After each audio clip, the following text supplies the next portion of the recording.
नमस्कार, मैं हूं शुभ मिश्रा और आप सभी दर्शकों का अन्नदाता कार्यक्रम में बहुत बहुत स्वागत करती हूं। हमारे देश का किसान जन का पोषक है, वो श्रम का देवता है, अन्नदाता है और उसमें ही भारत की आत्मा निवास करती है। ऐसे ही किसानों की प्रगति के लिए हम खेती बाड़ी से जुड़ी बहुत सी नई लाभकारी जानकारियां हर रोज सुबह आपके लिए लेकर आते हैं।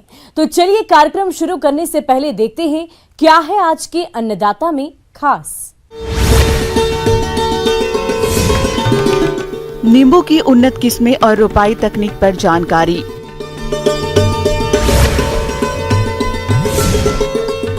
कैसे पाएं भविष्य में पानी की किल्लत से छुटकारा।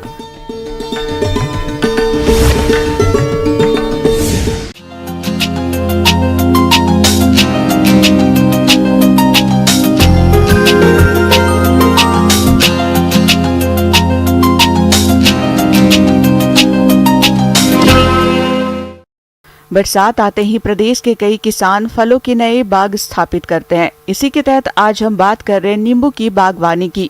अगर आप भी नींबू के नए लगाने की पौधा सोच रहे हैं तो इसकी कौन कौन सी किस्मों का चयन करें और गड्ढों की तैयारी से लेकर पौध रोपाई तक किन किन बातों पर खास ध्यान दें, इस बारे में बता रहे हैं फल अनुसंधान केंद्र इटखेड़ी जिला भोपाल के विषय विशेषज्ञ HL सगर।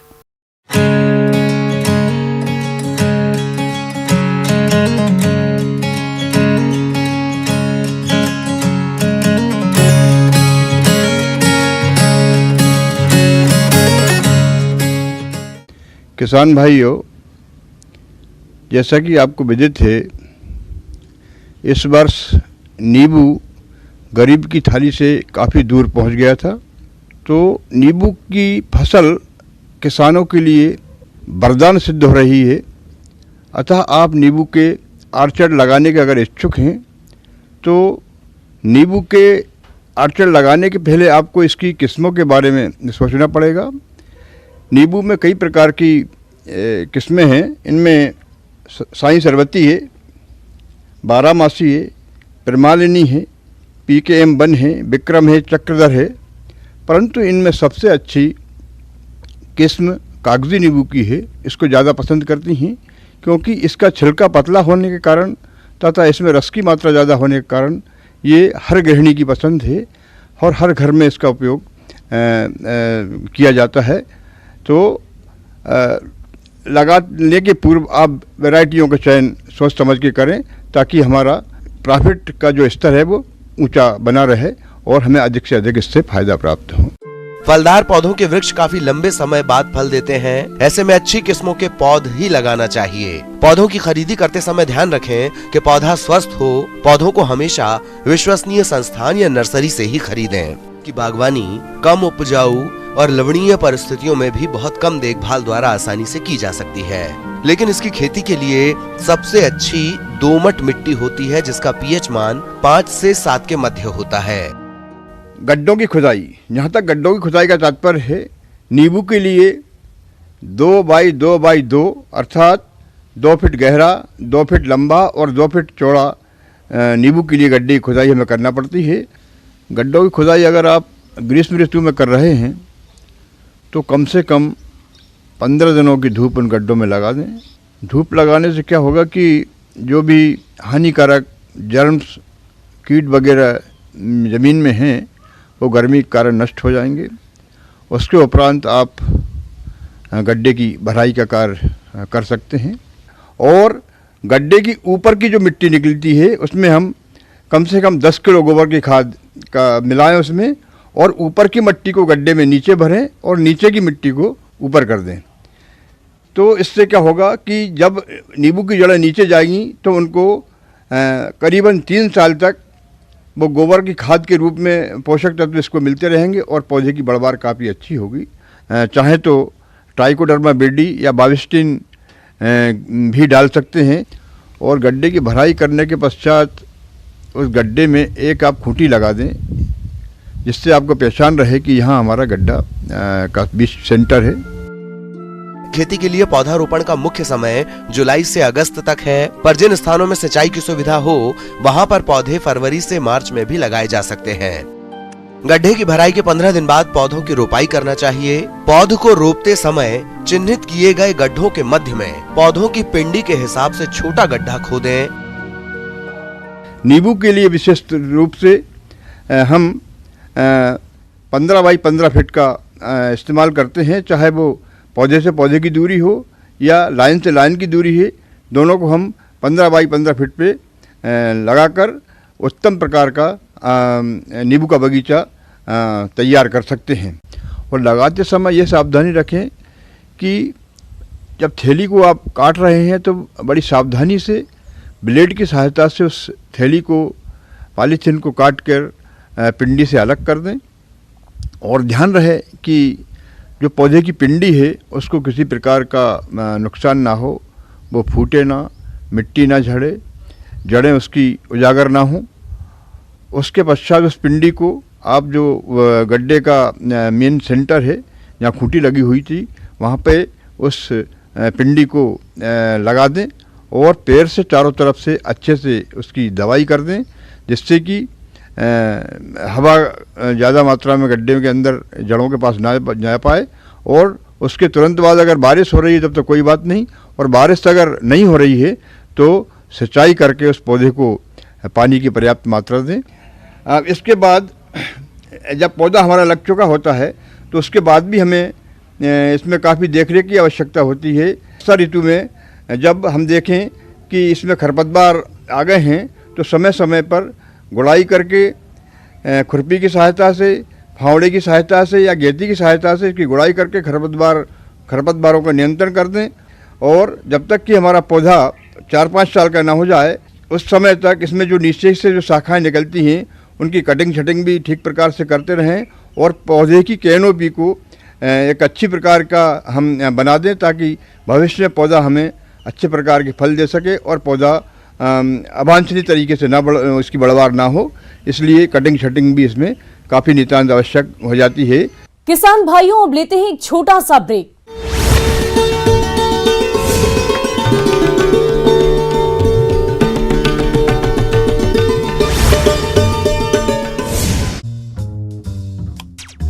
पर 3 बहनों की गई थी जान, राज्य के मुख्य सचिव और सेक्रेटरी को किया जवाब तलब। दुर्ग संभाग में सीएम भूपेश बघेल ने की युवाओं से भेंट मुलाकात, भिलाई में कक्का के साथ सीधा संवाद कर गदगद हुए युवा। दुर्ग में 3 दिन में मिले डेंगू के 8 मरीज, भिलाई का सेक्टर 2 बना डेंगू का हॉटस्पॉट, 2 अन्य लोगों के साथ सीआईएसएफ का जवान भी डेंगू पीड़ित। बिलासपुर के गुरु घासीदास केंद्रीय विश्वविद्यालय का छात्रों ने किया घेराव, बेतहाशा फीस बढ़ोतरी का कर रहे हैं विरोध। गरियाबंद में जान जोखिम में डालकर लोग कर रहे हैं एनीकट पार, कोपरा डुमरपाली एनीकट के ऊपर से बह रहा है पानी।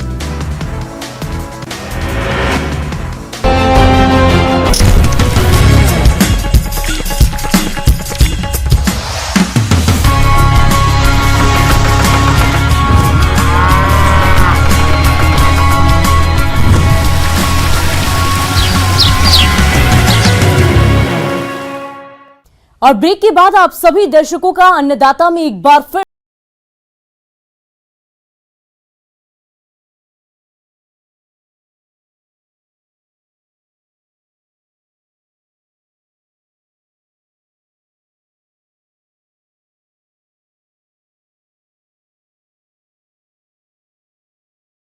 की अनमोल देन है, इसके बिना जीवन संभव नहीं है।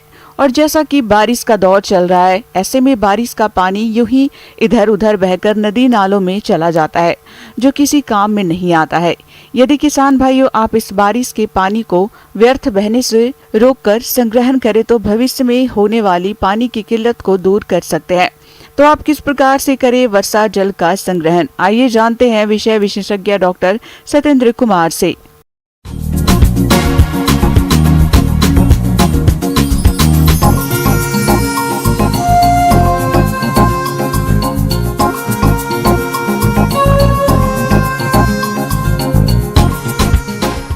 हमारा प्रयास ये होना चाहिए कि जो भी बरसात का पानी है वो खेत का पानी खेत में ही रहे और ज़्यादा से ज़्यादा उसको ज़मीन में अगर डाल देंगे तो वो पानी एक तो सुरक्षित रहेगा, जब ज़रूरत होगी निकाल लेंगे, और आगे जो भूजल स्तर बहुत तेजी से नीचे जा रहा है उसको कहीं न कहीं रोकने में हम कुछ सक्षम हो पाएंगे, कुछ योगदान दे पाएंगे।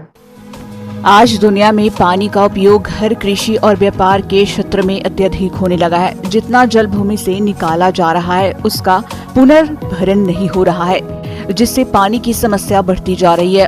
और इस समस्या का सबसे अच्छा समाधान है वर्षा जल संग्रहण और समुचित मात्रा में उपयोग। वैसे तो वर्षा जल संग्रहण करने के कई तरीके हैं, जिनकी मदद से हम रेन वाटर हार्वेस्टिंग करके नलकूपों, कुओं, जलाशयों को रिचार्ज करते हैं, जिससे भूमि का जल स्तर बढ़ता है और आने वाले समय में एकत्र पानी को कई कार्यों में उपयोग भी कर सकते हैं। हर गांव में कहीं न कहीं ऐसा क्षेत्र, ऐसा जगह मिल जाता है जहां की काफ़ी क्षेत्र का पानी बरसात के दिनों में इकट्ठा होता है। उसके एकत्रित होने से जो एक सबसे बड़ा नुकसान ये होता है कि उस जगह की फसल जो है मर जाती है। उस दशा में हम किसान भाइयों के सलाह दें कि उस स्थान पे जो सबसे नीचा स्थान है जहाँ पानी एकत्रित होता है वहाँ रिचार्ज स्ट्रक्चर लगाएं, जिससे कि हम वो बरसात का पानी जो कि अच्छी क्वालिटी का होता है, अच्छी गुणवत्ता का होता है, उसको नीचे डालकर उसको हम सुरक्षित एक्वीफर में जमा कर लेंगे। उस रिचार्ज स्ट्रक्चर से उतारते हैं तो ये ध्यान रखें कि उस समय या तो पूरे एरिया में बहुत पानी हो, ताकि यदि कोई दवाई या कोई चीज़ का छिड़काव हुआ तो वो जो है वो उसकी सांद्रता बहुत कम हो जाए, या अगर उस स्थिति में न डालें, कभी दवाई वाई कभी खेत में डाली गई हो। और कोई ऐसा ट्यूबवेल जो कि उस क्षेत्र का वाटर टेबल नीचे जाने के वजह से खराब बंद पड़ा हुआ है और पाइप लगी हुई है, तो उसका इस्तेमाल सबसे सुरक्षित है, क्योंकि उसमें हम पानी एक्वीफर में वहाँ डालते हैं जहाँ से हम पानी नहीं निकालते हैं, वो सूखा हुआ है। लेकिन चूंकि वो कई सालों तक चला तो वहाँ रेसे बने हुए हैं, पानी का भंडारण संभव है और वो पानी सुरक्षित रूप से पहुँचेगा। तो आप एक तरह से उपयोग भी कर लेंगे और कोई इन्वायरमेंटल खतरा भी नहीं होगा। तो इसके लिए जैसा कि मैंने बताया, नया स्ट्रक्चर लगाना है तो उसके लिए जो नया बोर बनाना पड़ेगा, और बोर बनाने के बाद सबसे पहले उसकी हौदी बनाएंगे। हौदी बनाने के बाद नीचे एक रिचार्ज आर्म बनाते हैं, उसके ऊपर हम फिल्टर बनाना बहुत जरूरी है, क्योंकि आपने देखा होगा बरसात के दिनों में पानी में मिट्टी और बहुत से कचड़े घुल के आते हैं। बरसात के पानी के साथ जो भी कचरा आ रहा है उसको छान के बाहर करना है, उसको रोकना है, उसको अंदर नहीं जाने देना है। उसके लिए हम फिल्टर लगाते हैं, छन्नक इकाई लगाते हैं। छन्नक इकाई में हम क्या करते हैं कि नीचे बड़े बड़े बोल्डर, उसके ऊपर छोटी बजरी और सबसे ऊपर रेत की परत डालते हैं, और रेत की परत जो है कम से कम 2.5 फीट मोटी होनी चाहिए। बरसात के तो तुरंत बाद इसको साफ करने की ज़रूरत है, क्योंकि ये सारा कचरा ऊपर रोक देती है। दूसरी प्रकार के जो हमने बताया कि जो बंद पड़े ट्यूबवेल हैं उनमें सबसे कम खर्चा आता है, उसमें कोई खर्चा नहीं है, क्योंकि आपका ट्यूबवेल ऑलरेडी लगा हुआ है। उसके ऊपर केवल फिल्टर छानने की एक इकाई बनानी है। छानने के लिए यही फिल्टरिंग यूनिट बना सकते हैं। कई बार ऐसा होता है कि ट्यूबवेल ऊपर की जगह पर होता है, वहाँ पानी इकट्ठा नहीं होता है, लेकिन आसपास अगर 20, 25, 50 मीटर दूर अगर कोई नीची जगह है जहाँ से पानी इकट्ठा हो रहा है, तो वहाँ से हम पाइप के द्वारा उस ट्यूबवेल तक ला सकते हैं और छन्नक इकाई उस नीचे स्थान पर बना के और रिचार्ज के लिए प्रयोग कर सकते हैं। देखिए, आपको बताएं कि जो छत पे पानी इकट्ठा होता है उस पानी का रिचार्ज किया जा सकता है, और भारत सरकार का बहुत जोर है इस पर। आपने सुना होगा रूफटॉप वाटर हार्वेस्टिंग करके, इसमें जो अर्बन स्टेट्स की जो भी स्कीम्स चल रही हैं उसमें ताकि अनिवार्य रूप से आपको ग्राउंड वाटर रिचार्ज करना है, और ये सबसे सुरक्षित तरीका है। छत पे किसी भी प्रकार के प्रदूषण का खतरा सबसे कम होता है। छत प्रणाली, इस तरीके में छत पर गिरने वाले बारिश के पानी को पाइप के माध्यम से टंकियों और तालाबों में एकत्र किया जाता है। बांध या डैम, बड़े बड़े बांध के माध्यम से वर्षा के पानी को बहुत ही बड़े पैमाने में रोका जाता है, जिन्हें गर्मी के महीनों में या पानी की कमी होने पर बिजली उत्पादन, कृषि और नालियों के माध्यम से घरेलू उपयोग में भी इस्तेमाल में लाया जाता है। जल संरक्षण के मामलों में बांध बहुत उपयोगी साबित हुए हैं। भूमिगत टैंक, यह भी एक बेहतरीन तरीका है जिसके माध्यम से हम भूमि के अंदर वर्षा के पानी को संरक्षित रख सकते हैं। इस प्रक्रिया में वर्षा जल को एक भूमिगत गड्ढे में भेज दिया जाता है, जिससे भूमिगत जल की मात्रा बढ़ जाती है। यह तरीका बहुत ही मददगार साबित हुआ है, क्योंकि मिट्टी के अंदर का पानी आसानी से नहीं सूखता और लंबे समय तक पंप के माध्यम से हम उसको उपयोग में ला सकते हैं। जल संग्रह जलाशय यह साधारण प्रक्रिया है जिसमें बारिश के पानी को तालाबों और छोटे पानी के स्रोतों में जमा किया जाता है। इस तरीके से जमा किए हुए जल को ज्यादातर कृषि कार्यों और बागवानी में प्रयोग में लाया जाता है। वर्षा जल संचयन के फायदे। बरसात के पानी को संचय करके सूक्ष्म विधियों से अधिक क्षेत्र पर फसलों की आसानी से सिंचाई करके अधिक पैदावार ले सकते हैं। बागवानी में ड्रिप के माध्यम से सिंचाई करके अधिक फल उत्पादन ले सकते हैं। पशुपालन व्यवसाय में संचित वर्षा जल को ले सकते हैं। इसके अलावा घरेलू कार्यों जैसे घर की साफ सफाई, वाहनों की साफ सफाई में ले सकते हैं। इन सब को ध्यान में रखते हुए आज से ही व्यर्थ बह जाने वाले वर्षा जल का संग्रहण करना शुरू करें और भविष्य में आने वाली पानी की गंभीर समस्या से बचें। ज़्यादातर शहर में कंक्रीट और इससे सब चीज़ ढक गया है, तो रिचार्ज बहुत कम हो गया, सब बढ़ के बाहर निकल जाता है, वेस्ट हो जाता है। तो यदि उनका हर घर में एक छोटा सा इसी प्रकार का रिचार्ज स्ट्रक्चर लगा दें, बहुत बड़े स्तर पर करने की जरूरत नहीं है। हर घर में अगर 2-2.5 इंच साइज का, 3 इंच साइज का भी एक रिचार्ज स्ट्रक्चर लगा दें हैंडपम्प की साइज का, तो उसके द्वारा रिचार्ज करके हम अपना योगदान भूजल संवर्धन में कर। आगे और भी है खेती बाड़ी से जुड़ी बहुत सी रोचक जानकारियां। कहीं नहीं जाइएगा, रुकेंगे एक छोटे से ब्रेक के लिए।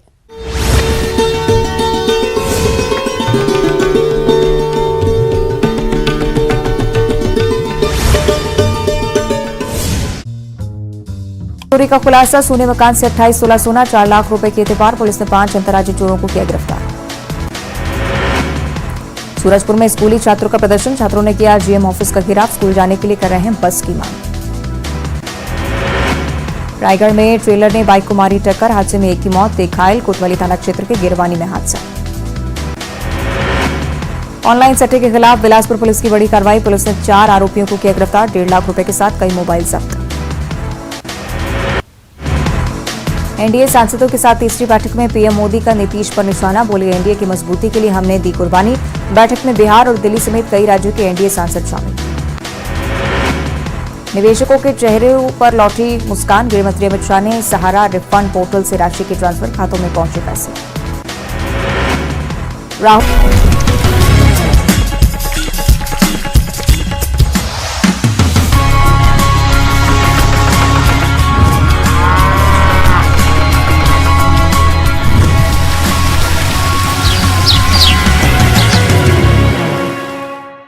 ब्रेक के बाद एक बार फिर से आप सभी दर्शकों का अन्नदाता कार्यक्रम में स्वागत है।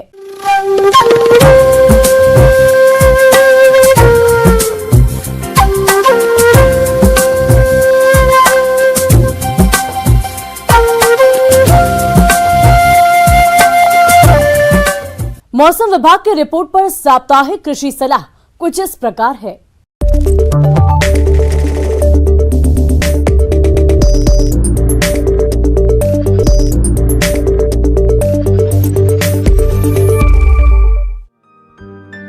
ग्रामीण कृषि मौसम सेवा, भारत मौसम विज्ञान विभाग, राजमाता विजया राजे सिंधिया कृषि विश्वविद्यालय ग्वालियर द्वारा भेजे गए मौसम पूर्वानुमान रिपोर्ट के आधार पर जिला ग्वालियर और इससे लगे जिलों के किसान भाइयों को सलाह दी जाती है कि संभावित मौसम पूर्वानुमान में आगामी दिनों में घने बादल छाए रहने और वर्षा होने का अनुमान है।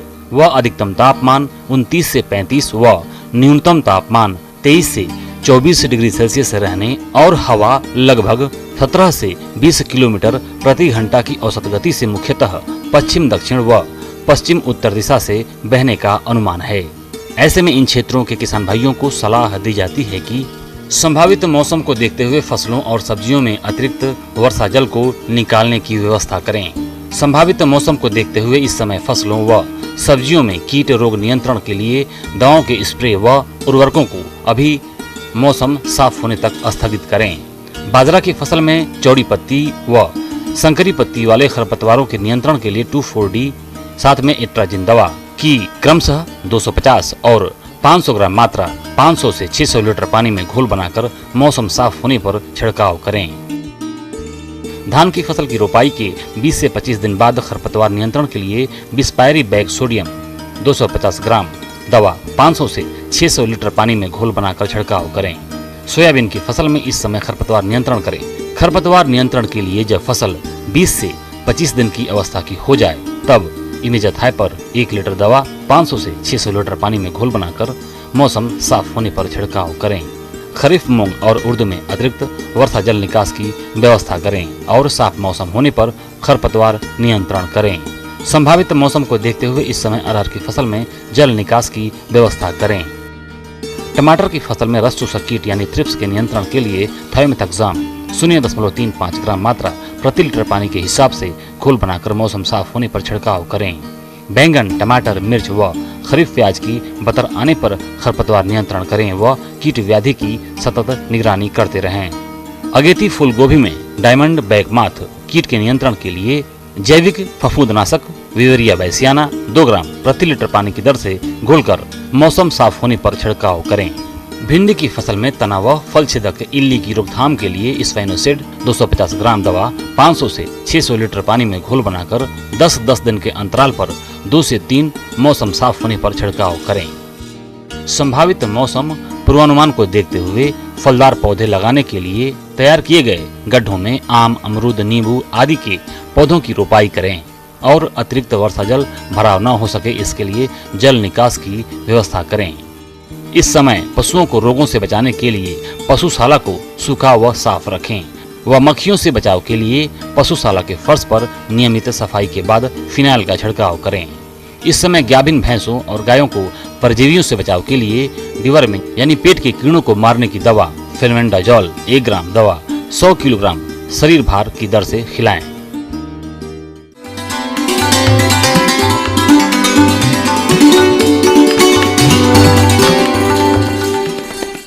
आइए जानते हैं अन्नदाता निशुल्क फोन के माध्यम से पूछे गए समस्याओं का समाधान। अन्नदाता निशुल्क फोन संपर्क सेवा के माध्यम से पूछे गए प्रश्नों में से आज हमने जिस प्रश्न को कार्यक्रम में शामिल किया है उसे पूछा है ग्राम जिवरा, जिला जबलपुर के कृषक कमल वर्मा ने।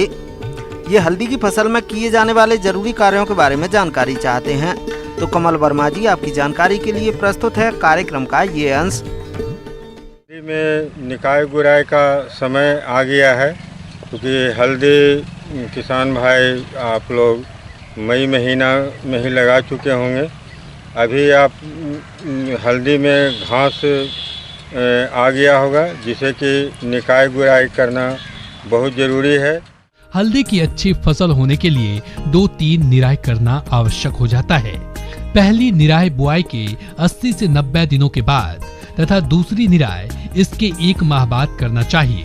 किंतु यदि खरपतवार पहले ही आ जाते हैं तथा ऐसा लगता है कि फसल प्रभावित हो रही है तो इसके पहले भी एक निराई की जा सकती है। इसके साथ ही साथ समय समय पर गुड़ाई भी करते रहना चाहिए जिससे वायु संचार अच्छा हो सके तथा हल्दी की फसल का पूर्ण विकास हो सके जो कि उत्पादन से सीधा संबंध रखता है। और निकाय गुड़ाई के बाद उसमें कोड़नी करना पड़ता है। कोड़ने के बाद जो है हम उस पर मिट्टी चढ़ाते हैं। नवंबर माह में पत्तियों का विकास तथा धनकंद की मोटाई बढ़ना आरंभ हो जाता है तो उस समय उपज ज्यादा प्राप्त करने के लिए मिट्टी चढ़ाना आवश्यक हो जाता है जिससे कंदों का विकास अच्छा होता है और उत्पादन में वृद्धि हो जाती है। हल्दी की फसल में जल निकास का उचित प्रबंध करना चाहिए अन्यथा फसल पर विपरीत प्रभाव पड़ता है तथा पौधे एवं पत्तियां पीली पड़ने लगती है। इसलिए समय समय पर वर्षा के ज्यादा पानी को खेत से बाहर निकालने की उचित व्यवस्था होनी चाहिए। और मिट्टी चढ़ाने के समय हम लोग उसमें खाद का भी इस्तेमाल करते हैं।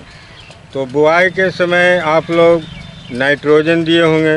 नाइट्रोजन के मतलब कि आप यूरिया दिए होंगे, म्यूरेट ऑफ पोटाश दिए होंगे और DAP दिए होंगे। तो अभी जो है जब हम निकाय गुड़ाई कर लेंगे उसके बाद उसमें कोड़नी कर लेंगे तो मिट्टी चढ़ाने के समय हम उसमें आप ये डालेंगे, यूरिया डालेंगे। यूरिया आपको 35 किलो प्रति एकड़ की दर से डालना है और म्यूरेट ऑफ पोटाश जो है 40 केजी के हिसाब से डालना है। आप यूरिया जो है 35 किलो प्रति एकड़ की दर से पुनः उसका प्रयोग करें। ऊपर से टॉप ड्रेसिंग कर देना है, कुछ नहीं करना है। जब मिट्टी चढ़ा लिए, खेत में पूरा नमी रहे, तो आप प्रति कतार में यूरिया जो है डाल देंगे। अगर बारिश नहीं होती है तो हमें उसमें सिंचाई करना पड़ेगा। अगर बारिश हो जाती है तो सिंचाई की उसमें कोई आवश्यकता नहीं है, क्योंकि नवंबर दिसंबर में बारिश नहीं पड़ती है। उस समय आपको 15 दिन 20 दिन के अंतराल पर आपको सिंचाई करनी है। हल्दी की फसल में पत्ती धब्बा रोग से काफी हानि होती है। इसके अलावा हल्दी की फसल को पर्णचित्ती रोग भी काफी हानि पहुंचाता है। इस रोग ग्रसित पौधे की पत्तियों पर अनियमित आकार के भूरे धब्बे बनने लगते हैं। इस रोग की रोकथाम के लिए हल्दी के कंद को उपचारित करके बोना चाहिए। साथ ही खड़ी फसल में यह रोग दिखने पर मैनकोजेब 2 ग्राम दवा का प्रति लीटर पानी के हिसाब से घोल बनाकर छिड़काव करना चाहिए। तो इस प्रकार से हम करेंगे तो उम्मीद है कि आपका फसल जो है अच्छा होगा।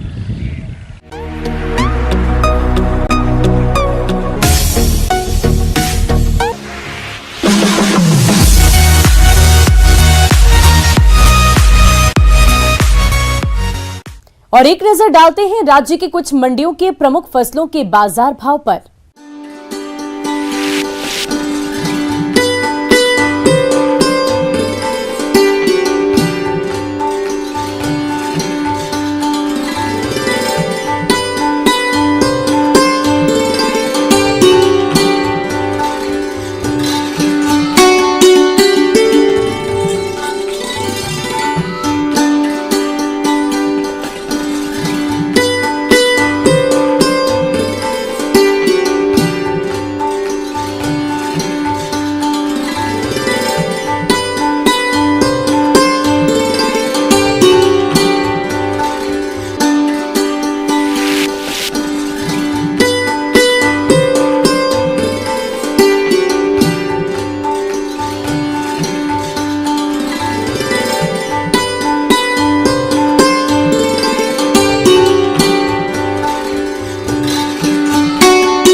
किसान भाइयों, कृषि संबंधित समस्या और सुझाव के लिए आप हमें इस पते पर संपर्क कर सकते हैं। प्रोड्यूसर अन्नदाता, news 18 Madhya Pradesh Chhattisgarh, Ramoji film city Hyderabad 501512। साथ ही आप हमें ईमेल भी कर सकते हैं।